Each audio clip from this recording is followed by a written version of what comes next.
Good evening. This is Eddie Johns, and I'm going to review what I learned from the 5D Plus evaluation model during this semester. What is the 5D Plus evaluation model? This model was developed by the University of Washington's Center of Educational Leadership. It was commissioned by the state of Washington to develop a statewide tool for teacher and principal evaluation. It involved 110 schools and over 10 years of data collection.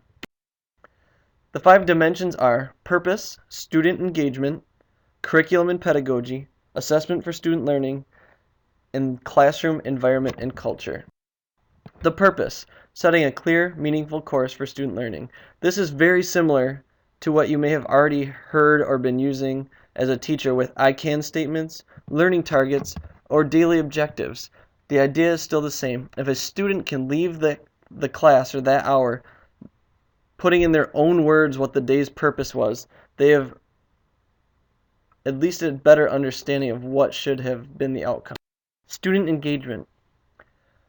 To earn the highest marks in the 5D Plus model, student engagement is not simply whether a large group of students is awake or asleep, or doing the worksheet or not doing the worksheet.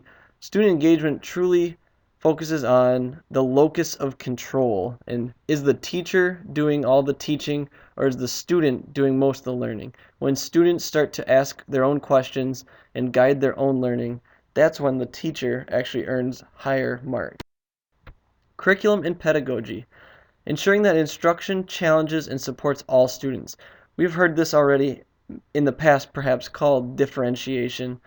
It's also been a slew of other things, but if the teacher has a high performing set of students and a low performing set of students, are they working to help get all the students their appropriately based challenges and catering to those needs of each individual student? That's really the key with this thread. Assessment for student learning. Using ongoing assessment to shape and individualize the instruction. This is really honing in on formative assessment, where the lesson is given, some data is analyzed, whether students understand or don't understand. After that data has been collected and analyzed, the teacher will respond, either moving on or going back and reteaching to the entire class or maybe a select group of students. Classroom environment and culture. This could be relatable to Harry Wong's first day of school. Not only how does the teacher manage the classroom, but is there a sense of student autonomy that when they come to class, students know what to expect, they know what comes next, where things go, where things are, and can kind of guide their own way through the learning. That concept of students guiding themselves or seeking their learning is a very key piece of the 5D Plus model, which has been a point of contention for some teachers, but it truly is focusing on and trying to get teachers towards having students own their own learning. So what about the plus? The plus extends outside of the classroom. Professional collaboration and communication is one key piece of it. Not just the fact of attending staff meetings, but our staff truly engaged in and maybe part of a committee working with students and other teachers after school, peer coaching, that type of thing, all falls within this category. Actually, a situation I heard when I worked up in northern Michigan, a teacher was coaching a rival school, so instead of spending those extracurricular hours, at least 8 to 9 to 10 hours a week with their school, they were spending it with another school district, and that actually earned them lower marks on the 5D Plus model. Whether that's right or wrong is debatable, obviously, but just a situation where following the rubric that would show that teacher was not spending time within their district helping their students grow not only as a student but as a well-rounded individual.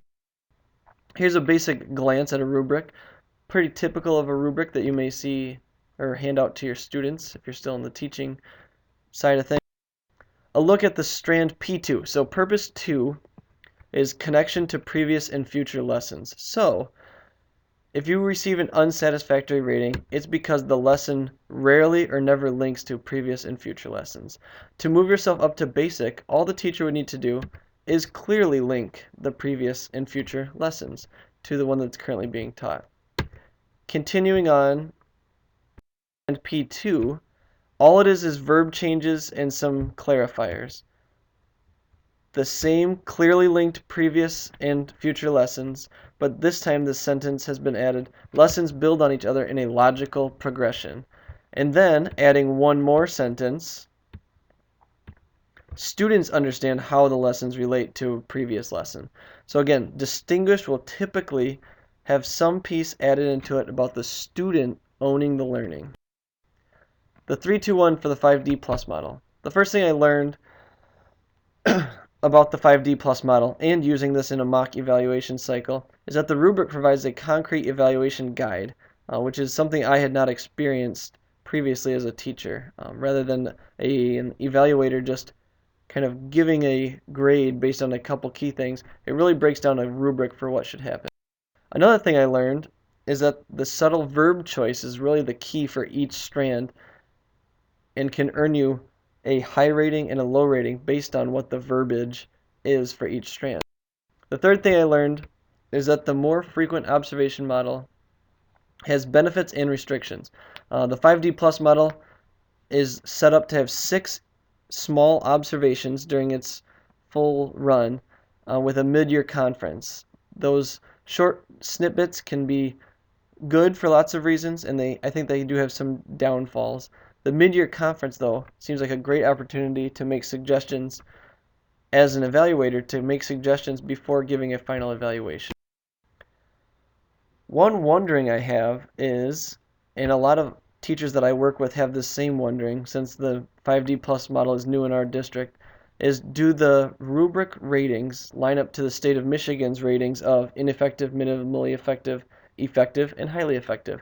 There have been some strong arguments on both sides of things. Another wondering I have is if those shorter, more frequent observations offer an evaluator enough data to make concrete decisions based on the rubric given.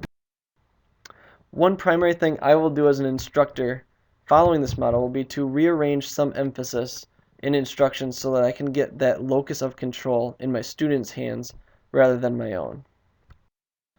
Thank you for watching. Here's a link to the University of Washington's page if you are interested. All the materials are there if you need anything. Thanks.